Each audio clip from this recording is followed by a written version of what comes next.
सीताराम भाइयों बहनों। तो आज हम और आगे बढ़ रहे हैं अपने basic concepts of macro economics में। लास्ट क्लास में हमने पढ़ा था डेप्रिसिएशन एंड कैपिटल लॉस का डिफरेंस, और हमने क्या पढ़ा था, नेट इन्वेस्टमेंट और ग्रॉस इन्वेस्टमेंट में क्या होता है, मतलब basically gross minus depreciation is equals to net आता है। तो ये हमने पढ़ा था। ग्रॉस इन्वेस्टमेंट का मतलब क्या होता है, ठीक है। तो increase in capital stock, increase in capital stock of an economy is known as investment, ठीक है। कि एक कंट्री का जो कैपिटल स्टॉक है वो उसको बढ़ाना, उसको कैसे बढ़ाया जाता है, इन्वेस्टमेंट के थ्रू बढ़ाया जाता है। तो इन्वेस्टमेंट यही होती है कि एक कंट्री का कैपिटल स्टॉक बढ़ जाए, ठीक है, ताकि उसकी ग्रोथ हो। कैपिटल स्टॉक वही होते हैं हमारी मशीनरी एक्सेट्रा। बाकी जो डिटेल लेक्चर है वो आप जाके देख सकते हो, बहुत अच्छा लेक्चर था, ठीक है। बात करते हैं हम अपना मार्केट प्राइस और फैक्टर कॉस्ट पे, हमारा अगला टॉपिक है। तो market price and factor cost में market price minus NIT is also factor cost. पहले समझते हैं क्या होता है। मार्केट प्राइस होता है जो आप फ्रूटी लेने जाते हो, फ्रूटी खरीदने जाते हो, उसके ऊपर लिखा होता है छोटा सा एमआरपी, 10 रुपये 20 रुपये जितने की भी आती है, ठीक है। एमआरपी जिस भी चीज को देखो उसके ऊपर लिखा होता है भैया एमआरपी। जिस भी चीज पे देखो, कपड़े पे देखो भैया एमआरपी है, कोई आटे पे देखो एमआरपी। फिर आपका कितनी चीजें, मतलब खाने पीने की हो गई, लेज हो गया, चिप्स हो गया, ये वो, मतलब दुनिया भर की चीजें जिधर देख लो आपको मिल जाएगा एमआरपी। तो ये एमआरपी वाला क्या है, ये होता है मार्केट प्राइस, ठीक है। मार्केट प्राइस, ठीक है जी। तो मार्केट प्राइस है, इसमें क्या क्या आ रहा है, मार्केट प्राइस है, इसमें क्या क्या आ रहा है। यहाँ पे हम बात करते हैं टैक्स से रिलेटेड, ठीक है। यहाँ पे हम बात करते हैं टैक्स से रिलेटेड। तो और फैक्टर कॉस्ट समझ लेते। पहले हमने मार्केट प्राइस समझ लिया, ये हमारा एमआरपी, ये हमारे एमआरपी वाले भैया, ठीक है। ये होते हैं हमारे एमआरपी वाले भैया। कहाँ होते हैं एमआरपी वाले भैया। अब पढ़ते हैं फैक्टर कॉस्ट के बारे में, ये क्या होता है। हमने ये पढ़ा था कि फैक्टर सर्विसेज क्या होती है। फैक्टर सर्विसेज होती है land, labour, capital, entrepreneurship. Sir एकदम सही। तो लैंड, लेबर, कैपिटल, एंटरप्रेन्योरशिप क्या करती है भैया, काम करती है अपना, उसके बदले में क्या पैसा लेती है ना। लैंड की एक कॉस्ट हो जाती है भैया, उसको रेंट देना पड़ता है। जिसका लैंड लेते हैं हमें उसको रेंट देना पड़ता है, तो लैंड की कॉस्ट आ गई। फिर लैंड, लेबर की कॉस्ट आ गई, लेबर को दिहाड़ी देनी है, वेजेस देनी है। कैपिटल की कॉस्ट आ गई, जिसने हमारे को कैपिटल दी है, ठीक, जिसने हमारे को कैपिटल दिया, हमारे को उसे इंटरेस्ट देना है। जिसने हमारी कंपनी में इन्वेस्ट करा है, हमारी कैपिटल में इन्वेस्ट करा है, हमारे को उसे इंटरेस्ट देना है, ठीक है। लैंड, लेबर, कैपिटल, एंटरप्रेन्योर को क्या देना होता है, प्रॉफिट। जो कंपनी का प्रॉफिट कमाएगी, जो ऑर्गेनाइजेशन को प्रॉफिट कमाएगी, वो चले आएगा एंटरप्रेन्योर को। तो लैंड, लेबर, कैपिटल, एंटरप्रेन्योर, ये हो जाती है हमारी, सब मिला दो, एकदम कर दो, तो बन जाएगा हमारा फैक्टर कॉस्ट। कहाँ बन जाएगा भाइयों बहनों, फैक्टर कॉस्ट, ठीक है। तो ये हो जाता है हमारा फैक्टर कॉस्ट। अब हमारे प्रॉफिट भी निकल गए, हमारे रेंट भी निकल गए, हमारी वेजिस भी निकल गई, और क्या बचता है हमारे पास, लैंड, लेबर, कैपिटल, हाँ, हमारा इंटरेस्ट भी निकल गया। तो हमारी चारों चीजें निकल गई, हम सुखी हो गए। तो ये हमारा सब सम हो जाएगा फैक्टर कॉस्ट में, हमारा प्रॉफिट भी आ गया, सब कुछ इसी में आ गया। अब फैक्टर कॉस्ट में अगर हम एनआईटी लगा दें, यहाँ पे प्लस एनआईटी कर दें, तो मार्केट प्राइस निकल आएगा। या इसका उल्टा कर दें, मार्केट प्राइस में से एनआईटी माइनस कर दें, तो हमारा फैक्टर कॉस्ट निकल आएगा। एनआईटी का फुल फॉर्म क्या होता है बाबू, एनआईटी होता है नेट इनडायरेक्ट टैक्स, ठीक है। इसमें जीआईटी कुछ नहीं होता, ग्रॉस इनडायरेक्ट टैक्स ऐसा कुछ नहीं होता, टैट लिखे। तो ये हो गया आपका tax, net indirect tax. Net इसलिए लगाते हैं because net indirect tax is equal to direct tax minus subsidy. कौन सी सीडी दीदी, सब्सिडी, वो पढ़ने वाली दीदी, सब्सिडी, ठीक है। तो ये हो गया आपका सब्सिडी लिख लेना है यार, आती सबको स्पेलिंग, ठीक है। तो डायरेक्ट टैक्स माइनस सब्सिडी हो जाता है आपका एनआईटी, नेट इनडायरेक्ट टैक्स। तो आपको क्वेश्चन में दे रखा होगा डायरेक्ट टैक्स, अगले ही कॉलम में दे रखा होगा सब्सिडी, तो डायरेक्ट टैक्स में सब्सिडी माइनस करोगे आपका निकलेगा एनआईटी। तो ये होता है नेट टैक्स कितना लग रहा है, नेट इनडायरेक्ट टैक्स कितना लग रहा है। इनडायरेक्ट टैक्स होता है जीएसटी, वैट, सेस, ये वो फलाना ढिमकाना सब, ठीक है, ये टोल टैक्स, तो ये सब आ जाता है आपका एनआईटी। जो डायरेक्ट टैक्स होता है, डायरेक्ट टैक्स होता है कॉर्पोरेट टैक्स, इनकम टैक्स, जिसको देते हुए सारे लोग रोते हैं, ठीक है। तो ये दो तरीके के टैक्सेस होते हैं। ये इनडायरेक्ट टैक्स में आपके सारे आ जाएंगे, जीएसटी, सेस, वैट, सारी सब चीजें आ जाएंगी, ठीक है, सारे टैक्सेस आ जाएंगे। तो मार्केट प्राइस में से, एमआरपी में से, मान लो लेज है, सरकार को लग रहा है भैया लेज खा के देश का युवा जो है मोटा हो रहा है, ठीक है, कुछ कर नहीं पा रहा, कोई आर्मी के लिए नहीं जा पा रहा, लेज से भैया जो है ना हमारे कंट्री का एक तरीके से विनाश हो रहा है, हमारे को लेज पे रोक लगानी है अपनी कंट्री में, तो लेज को महंगा कर दो, सिंपल सी बात है। 10 रुपए का लेज है, 10 रुपए का वो लगा दो, जीएसटी लगा दो, तो 20 रुपए में आपको थोड़ा सा मिलेगा एकदम, है कि नहीं।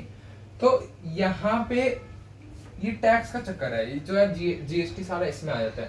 तो लेज में मान लो 10 रुपए का लेज है, उसमें 2 रुपए टैक्स है, यानी कि 8 रुपए कंपनी को मिले, 8 रुपए का भैया एंटरप्रेन्योर को प्रॉफिट चला गया 8 रुपए में से। उसी 8 रुपए में से आपने देखो 10 रुपए का लेज लिया, यहाँ पे जैसे भी पैकेट बनता है, ये देखो, ये दो, ठीक है, ये आपका बन गया लेज का पैकेट, ठीक है,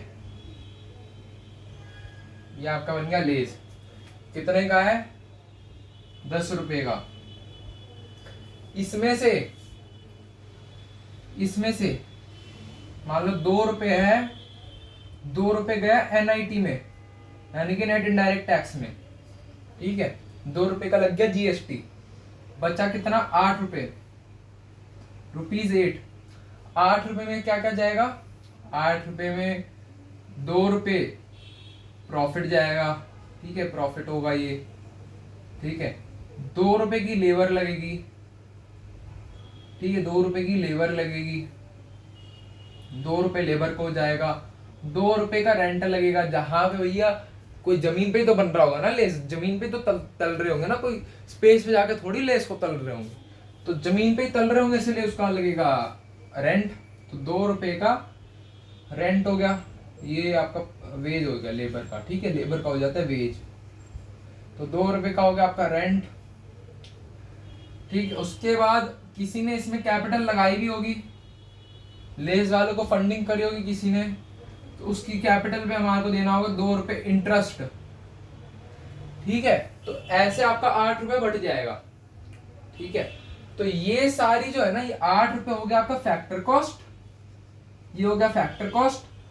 2 रुपए आपका हो गया, ये 2 रुपए है, 2 रुपए हो गया आपका एनआईटी, 8 रुपए फैक्टर कॉस्ट, 8 + 2 = 2। इतना मैथमेटिक्स तो सभी को आता है, सही बोले गलत बोले? आता है भाई, इतना तो सभी को आता है, 8 + 2 10 होता है, ठीक है। तो 8 रुपए फैक्टर कॉस्ट, 2 रुपए NIT, factor cost plus NIT market price, या 10 रुपए का मार्केट प्राइस माइनस 2 रुपए = 8 रुपए फैक्टर कॉस्ट। तो एक बार डेफिनेशन इसकी नोट डाउन कर लो। Market price, market value of the goods, factor cost, cost of factors of production, ठीक है जी। तो मार्केट प्राइस और फैक्टर कॉस्ट हमारा पूरा हुआ, ठीक है। इंक्लूड्स इन पोस्ट, ठीक है, ठीक है, ठीक है। इनकम टैक्स के भैया कुछ नाम लिख लेते हैं, ठीक है। इसके थोड़े न्यूमेरिकल से थोड़ा बहुत न्यूमेरिकल पढ़ लेते हैं, फिर उसके बाद अगली वीडियो में अगला टॉपिक शुरू करेंगे। तो ये हमारे को बेसिक से आ गया। इतना कितने मिनट की बन गई? 9 मिनट की बन गई है। भाइयों बहनों, इसका जल्दी से स्क्रीनशॉट ले लो जिन्होंने नहीं लिया। 5 4 3 2 1। एक काम करते हैं, ऐसे यार टाइम बढ़ जाएगा, चलो कोई दिक्कत नहीं, पहले लिख लेते हैं फिर आपको समझाएंगे। तो भाइयों बहनों, इनडायरेक्ट टैक्स के समझते हैं। इनडायरेक्ट टैक्स को प्यार से क्या बुलाते हैं? लल्लू पंजू, गोलू मोलू, चिंकू मिंकू, रिंकू, सोनू मोनू, ये सब तो बुलाते नहीं होंगे। तो इनडायरेक्ट टैक्स का प्यार से बुलाते हैं एकदम GST, goods and service tax. ये आपको 1 मार्कर में पूछ सकते हैं, जीएसटी की फुल फॉर्म बताओ, वैट की फुल फॉर्म बताओ। जीएसटी और वैट की फुल फॉर्म आपको पता चल गई है। वैट की वैल्यू एडेड टैक्स, जीएसटी के गुड्स एंड सर्विस टैक्स। तो सेल्स टैक्स भी है इनडायरेक्ट टैक्सेस में, सर्विस टैक्स भी इनडायरेक्ट टैक्स का पार्ट है, entertainment tax, exercise duty, custom duty, import duty, ये सब है हमारे इनडायरेक्ट टैक्सेस के पार्ट। एक बात इसमें और आ जाएगी, एक्सपोर्ट ड्यूटी। एक्सपोर्ट ड्यूटी भी इनडायरेक्ट टैक्स का पार्ट है। ठीक है भाइयों बहनों, बात करते हैं क्या चीजें इनडायरेक्ट टैक्स का पार्ट नहीं होंगी, यानी कि कौन सी चीजें हैं जो क्वेश्चन में तो लिखी होंगी, लेकिन इनडायरेक्ट टैक्स को कैलकुलेट करने के लिए हमारे को उसको इग्नोर करना है, कंप्लीटली इग्नोर करना है। ठीक है ना? तो कंप्लीटली इग्नोर किसको करना है? कंप्लीटली इग्नोर करना है डायरेक्ट टैक्स को। भैया ये इनडायरेक्ट टैक्स की लाइन है, इसमें डायरेक्ट टैक्स की जगह थोड़ी ही आएगी, है भैया। तो जो जिसकी जगह होती है वहीं पे तो ये चीज आती है। जैसे गर्ल्स वॉशरूम में बॉयज थोड़ी घुस जाएंगे, तो जैसे कि इनडायरेक्ट टैक्स है तो यहाँ पे डायरेक्ट टैक्स थोड़ी घुस जाएगा। तो ये बात है, देखो सारी। तो डायरेक्ट टैक्सेस कौन से तरीके के होते हैं? डायरेक्ट टैक्सेस होते हैं इनकम टैक्स। ठीक है, इनकम टैक्स। फिर क्या आता है? प्रॉपर्टी टैक्स,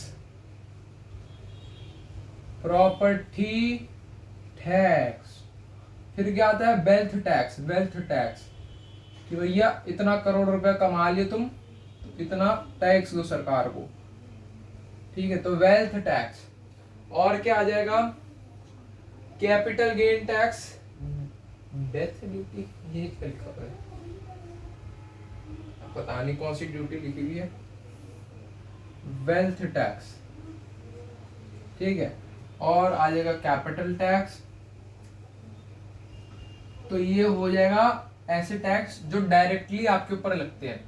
देखो जीएसटी के इनडायरेक्ट टैक्स क्यों है, इसके बारे में समझते हैं। जो आप 10 रुपए का लेज लाते हो, जैसे हमने पिछली बार पढ़ा था, तो उसमें 8 रुपए जो 2 रुपए जो है वो इनडायरेक्ट टैक्स था, है 2 रुपए जो है सारे उसमें बट गया था, 2 रुपए के 4 हिस्से करे, मतलब 8 रुपीज के 4 डिविजन्स करे, तो उसमें 2 रुपए किसी 2 रुपए आपका फैक्टर 2 रुपए के जो 4 डिविजन थे सारे फैक्टर कॉस्ट में बट गए थे। तो यहाँ पे जो हम बात क्या कर रहे थे, हाँ अपना जीएसटी के बारे में बात कर रहे थे। तो जीएसटी जो होता है, आप 10 रुपए का लेज लाए, जो 2 रुपए आपने जीएसटी के लिए दिए ना, इनडायरेक्ट टैक्स दिया जो, वो जाएगा दुकानदार के पास। दुकानदार अगर जीएसटी फाइल करता होगा तो वो 2 रुपए जाएगा सरकार को। ठीक है, तो आपसे ही टैक्स वसूला जा रहा है भाइयों बहनों, बट एक इनडायरेक्ट वे में। ठीक है ना? मतलब एक तरीके से डायरेक्ट टैक्स में आप ऐसे समझ लेते हो, आपका कान ऐसे पकड़ा जा रहा है डायरेक्ट टैक्स में। ठीक है, इनडायरेक्ट टैक्स में आपका कान ऐसे पकड़ा जा रहा है। तो इसमें फर्क समझो। इनडायरेक्ट टैक्स मतलब कि घुमा के टैक्स ले रहे हैं, जो दुकानदार है वही आपसे टैक्स ले रहे हैं, भैया ये मेरे को सरकार को देना पड़ेगा। तो ये ऐसे घुमा के टैक्स, एक ऐसे जा रहा सीधा टैक्स, भैया इनकम टैक्स, आपका वेल्थ टैक्स, आपका corporate tax, property tax, wealth tax, फलाना टैक्स, ढिमकाना टैक्स। तो ये आ जाते हैं आपके सारे डायरेक्ट टैक्स और इनडायरेक्ट टैक्स। अब बात करते हैं सब्सिडी के बारे में। ठीक, अब बात करेंगे किसके बारे में? सब्सिडी। सब्सिडी क्या होती है? सब्सिडी कौन सी सीढ़ी है, ये पढ़ते हैं अब हम। ये गए, हमने इसको ऐसे मिटाया। अब पढ़ते हैं सब्सिडी के बारे में। तो सब्सिडी आंटी को ले लेते हैं अब हम। सब्सिडी आंटी कहती है कि इनको प्रेम से क्या बुलाया जाता है सब्सिडी आंटी को? Subsidy is the financial aid provided by government. पहले तो उसका मतलब समझ लेते हैं। It is financial aid provided कौन प्रोवाइड कर रहा है? Provided by government to household. आप देखते होंगे कि दिल्ली में जो लोग रह रहे हैं उनके लिए कि हमारे को बिजली की सब्सिडी मिल जाती है कि नहीं? तो वो मतलब इसका मतलब ये है क्या कि बिजली का बिल ही नहीं आ रहा। मान लो आपका 200 रुपये का बिल आया, आपको सब्सिडी मिल गई 200 रुपये की, तो आपको कुछ नहीं पे करना। तो 200 रुपये लेगा भाई, कंपनी तो डूब जाएगी ऐसे। कंपनी थोड़ी बिल माफ करती है आपका। भाई आपके पास टाटा पावर से आपके घर का कनेक्शन है मान लो, तो कंपनी आपका बिल थोड़ी माफ कर देगी, कंपनी तो घाटे में चलेगी। कंपनी किसकी गर्दन पकड़ेगी? कंपनी गर्दन पकड़ेगी सरकार की, क्योंकि 200 रुपये का बिल माफ करने वाले आपका एक ही घर नहीं होगा, ऐसे लाखों घर होंगे। यानी कि अगर मान लो 1 लाख घर भी है जिनका 200 रुपये माफ करना है बिजली का बिल, 1 लाख घर, तो मल्टीप्लाई कर लो तो ये बन जाता है 2 करोड़। तो कंपनी अपनी जेब से 2 करोड़ थोड़ी खर्चेगी, कंपनी किसकी गर्दन दबोचेगी? सरकार की। किसकी गर्दन दबोचेगी? सरकार की। तो फाइनेंशियल एड कौन प्रोवाइड कर रहा है? सरकार दे रही है हाउस होल्ड को।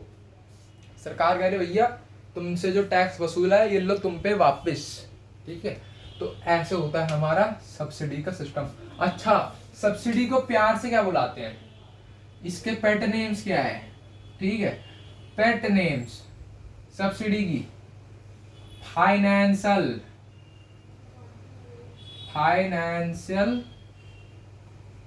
असिस्टेंस,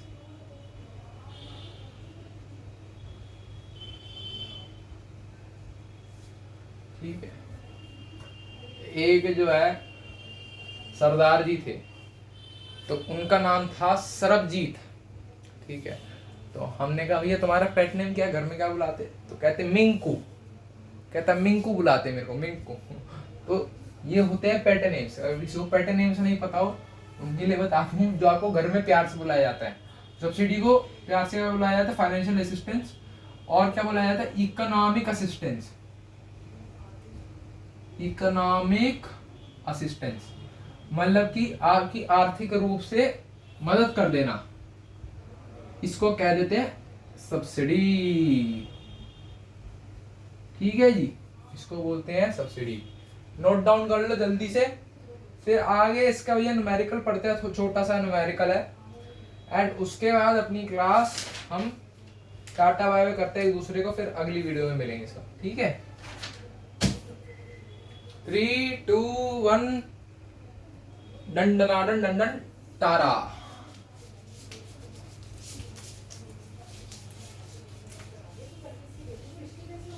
तो अब बात करते हैं हम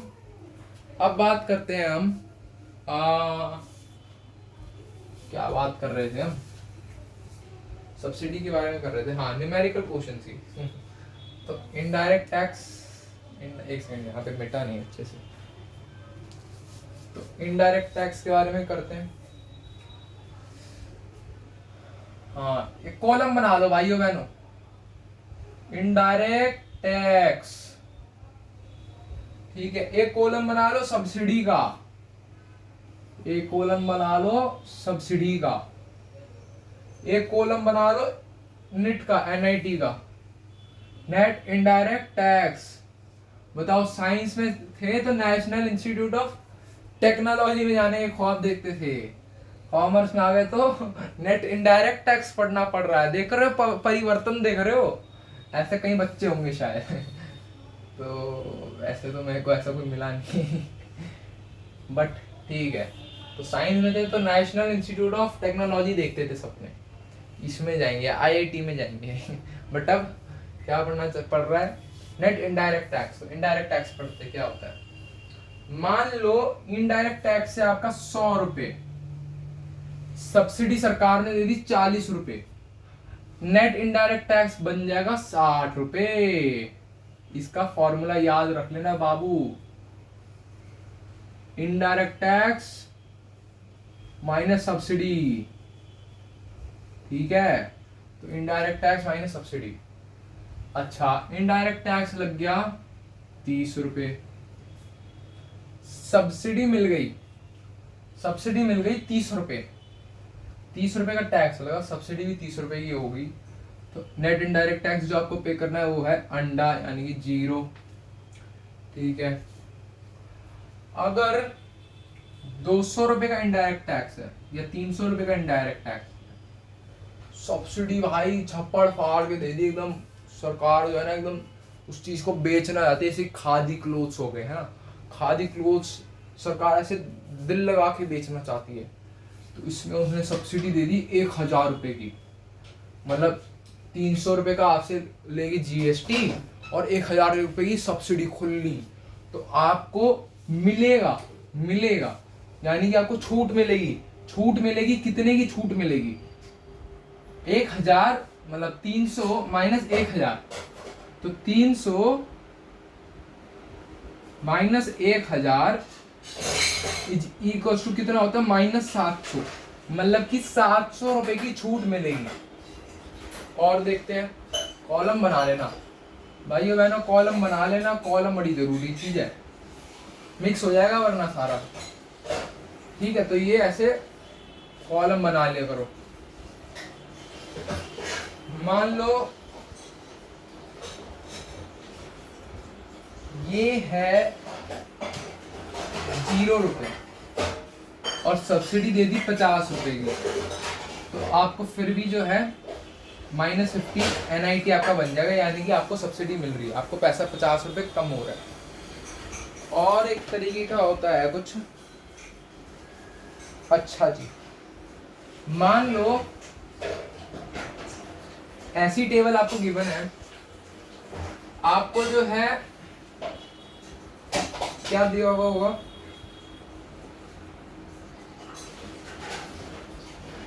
सब्सिडी दे रखी है, एक सेकंड।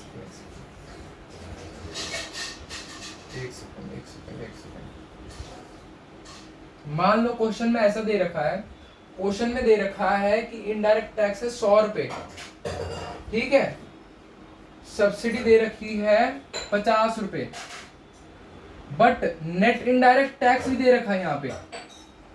इस सिचुएशन में नेट इनडायरेक्ट टैक्स भी दे रखा है। नेट इनडायरेक्ट टैक्स कितने का दे रखा है? ये है 200 रुपए, प्लस वाला 200 रुपए। इस सिचुएशन में ऑलवेज कंसीडर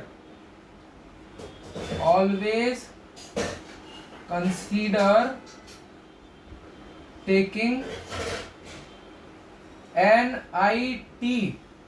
NIT बड़ी टर्म है, NIT is equals to IT minus subsidy, NIT बड़ी टर्म है, तो NIT एक हेड है, यहाँ पे हेड है NIT, इसलिए यहाँ पर आपको NIT लेना है, चाहे सब्सिडी में कुछ भी फलाना ढिमकाना लिखा हो, इनडायरेक्ट टैक्स में कुछ भी फलाना ढिमकाना लिख रखा हो, आपको NIT ही लेना है हमेशा। ठीक है, तो ये एक और चीज थी। सेम यहीं पे, सेम यहाँ पे मान लो 0 दे रखा है, सब्सिडी मान लो दे दी है 800, ठीक है, बट यहाँ पर आपको NIT भी दे रखा है, NIT भी आपको यहाँ पे दे रखा है, NIT भी दे रखा है, वो है +800, मतलब कि 800 के आगे कोई साइन होगा नहीं। ये जनरल नॉलेज होती है मैथ्स में कि 800 के आगे अगर कोई साइन नहीं है तो वो प्लस ही है, ठीक है ना। तो इस सिचुएशन में भी हम NIT ही कंसीडर करेंगे। जो NIT ने लिखा है भैया सब सही लिखा है, ये IT वालों इनडायरेक्ट टैक्स हो गया, सब्सिडी हो गया, जो लोग ये कैलकुलेट कर रहे हैं उनसे गलती हो गई, हम तो एकदम ठीक है, हम तो NIT लेके चलेंगे। तो ये हो गए हमारे छोटे मोटे न्यूमेरिकल करने के तरीके, ठीक है, न्यूमेरिकल करने के तौर तरीके। तो फिर मिलते हैं हम अगली वीडियो में नए टॉपिक के साथ। अगली वीडियो में बात करेंगे value addition and value of output के बारे में, इनका डिफरेंस क्या होता है, इनका बेसिकली क्या होता है इसमें कि value of output is equal to value addition plus IC। तो ये हम अच्छे से पढ़ेंगे डिटेल में अगले लेक्चर में, तो इसको नोट डाउन कर लो। 5 4 3 2 1 ओके टाटा बाय बाय। ये अच्छे से याद करके आना, अच्छे से इसको रिवाइज करके आना, अगली वीडियो में मिलते हैं।